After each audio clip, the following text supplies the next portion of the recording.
understand this, can't you, if you are Meghan Markle? You know, you're blasted daily in the press for seemingly doing all the wrong things, whether it's the wrong jewellery, the wrong makeup, the wrong clothes. I have to say, I do find some of the fashion choices that Meghan does pick, particularly those extra long trousers she was sort of wearing at the final evening over in Invictus. What was that about? I mean, you know, you kind of look like you're cleaning the floor. Surely you could get some Wonderweb and tape them up, or get Prince Harry to sellotape them up if they're that long, if they're free designer gear, or basically just ask for them to be taken up. Does seem odd, doesn't it? Maybe it's just me. But now it appears that both Harry and Meghan are, shall we say, upset, perhaps gunning for the mega pop star that is era's, yes, Taylor Swift. As ever, let me explain. Morning, how are you? Nice to see you today, as ever. Thank you so much for joining me. Nice to have your company. I found this, by the way, and I wanted to ask, because I've never heard of this lady before. Mildred Benson, you know, is an author, apparently, an American author who was very successful and wrote under various pen names and was likened to our own Enid Blyton over here, Famous Five, that sort of thing, you know. Never ever heard of her before, and I wanted to know, did you know her, or did you buy her books like this one, Christie at College and all that sort of stuff? Very popular apparently, and it's just strange, isn't it, how some authors remain the test of time while others seemingly just disappear into the ether. Why is that? And if you do know, do let me know. I literally saw it, honestly, I just saw it in one of those, you know, charity bookshops, and I liked the cover. I thought, yeah, this looks kind of like an interesting read. It's funny how you childish stuff, isn't it? Always better stories though, aren't they?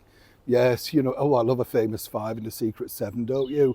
You know the story, but every day was a summer's day with lots of lemonade and lashings of fun.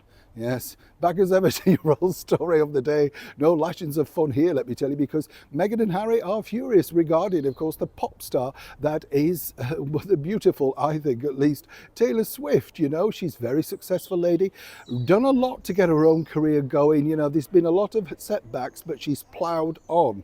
And frankly, I would say right now is the biggest pop star in the planet.